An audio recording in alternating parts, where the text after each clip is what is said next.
ทุกคนเดี๋ยวเฮาสิมาเล่าเหตุการณ์ตอนหมูเขากินหมากปางนะจังหวะนี้มันเข้ามาแล้วได้ทุกคนประมาณ3ตัวนะมันมาตอนนี้ใกล้ๆเฮาแล้วแต่เฮาส่องหาบ่เห็นทุกคนเพราะว่าอยู่หลุมมันเป็นป่าไม้ที่แบบหกแน่นะนี่แหละมันบังคือจังซี่แหละทุกคน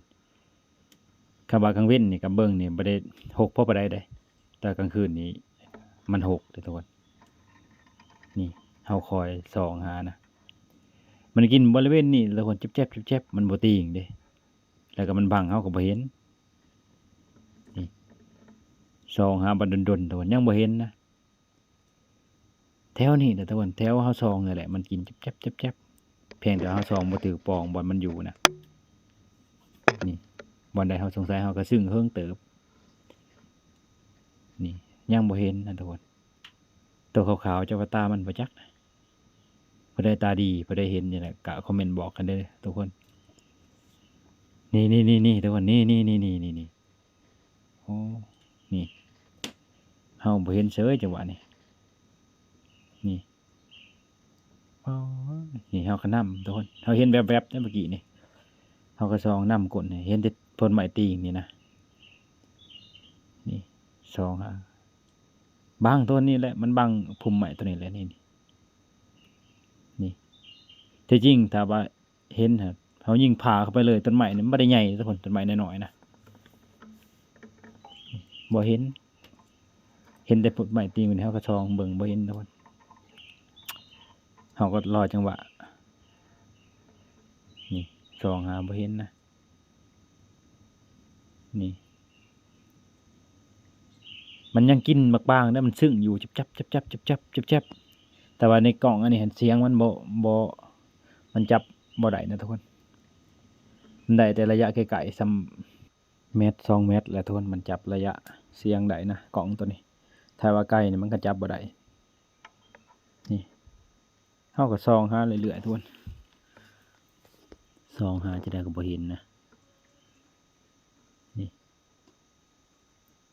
ที่จริงมันเขาคือทึกเลยนะทุกคนเสียงจับคือมันสิปั่นกันนี่เจ้าไปทางนั้นเด้อข่อยไปทางนี้มันสิว่าจังซั่นแหละทุกคนแต่นี่ของเฮาตอนนั้นของโตมันก็สิแบ่งกันออกบางส่งหรือทึกอยู่มันเลาะกินแต่นี่3-4โตวส่วนแม่ค้างมันบ่ทันเข้ามานะทุกคนมันยังอยู่นอกถ้าแม่ค้างมันนะมันให้แต่ลูกมันเข้าก่อนนะส่วนแม่ค้างมันเบิ่งต้นทางอยู่ทางดังทางนอกปีดอยู่แม่ว่าบ่แม่นว่าทางดังทุนมันดุดกินอยู่นอกนะจักมันเฮ็ดอีหยังแหละกลับเท่านะแต่มันบ่ทันได้ยินรหัสเฮาดอกคันว่าได้ยินมันสิเอิ้นลูกมันออกไปแล้วล่ะมันก็อยู่นอกพุ่นแหละให้แต่ลูกเขามากินนะส่องหาบ่เห็นนั่นนี่ได้ยินแต่เสียงบ่อนนี่แหละทุกคนบ่อนเฮาส่องหานั่นนี่แถวพ่นไม้ติงจำใดจำหนึ่งนี่แถวนี้แหละจับ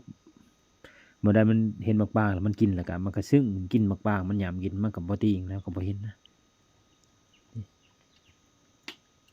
มันก็เลาะหาบักบางกินแล้วเบิดแล้วก็เลาะหานี่แล้วบ่ได้ยิงคั่นเดี๋ยวนี้นี่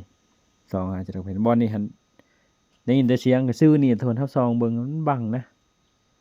บ่เห็นนี่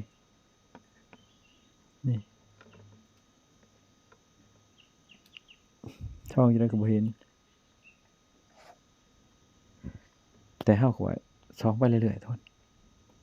นี่จนปวดบดแขนน่ะยุกอันนั้นกระบังส่องหาตัวนี้ส่องจังได๋ก็บ่เห็นนี่ยังบ่เห็นนะทุกคนส่องไปเรื่อยๆแต่บริเวณนี้แหละทุกคนมันกินจับนี่หมูซ้ำ20-30 โลเนี่ยทุกคนหมูพอดีคักนะพอดีหามนี่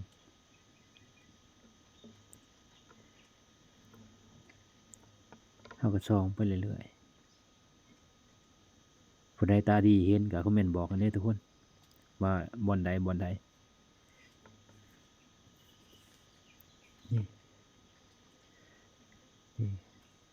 ยังบ่เห็นนะทุกคน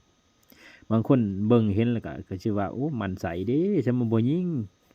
เห็นอยู่โคโลเขาเลยคันเฮาเห็นเฮาบ่ได้จงทุกคนเฮาถื้นแน่นอนนะเฮาก็บ่เห็นคือกันนั่นแหละอันนี้เฮามาใส่โทรศัพท์มาเบิ่งนี่มันก็เฮาก็เพิ่มความคมชัดเข้าไปมันก็เห็นเบิดนะทุกคนมันก็นี่นี่จังหวะนี้ก็แม่นทุกคนนี่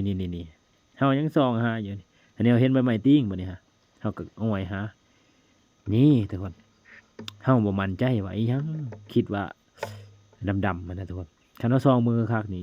โมทุกคนดำๆนี่ยิงผ่าลงไปเลยนี่เรียบร้อยนะนี่พอดีเลยโมซำนี้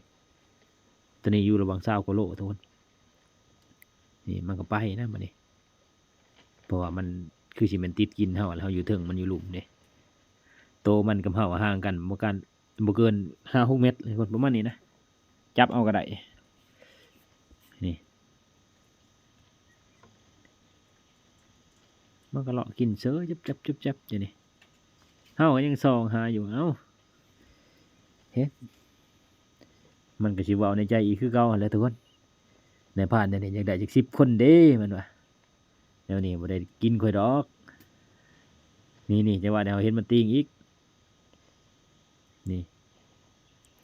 เฮาก็ส่องหาอีกทุกคนส่องหาก็บ่เห็นนะเห็นแต่ว่ามันติงนั่นแหละแค่หาก็บ่เห็นคันมันซึ้งนี่แม่นแล้วโลดคันบ่เห็นตามันนี่หมูใหญ่นี่มันสิออกสีขาวๆทุกคนยามกลางคืนนะถ้าเกิดว่าหมูน้อยมันสิออกดำ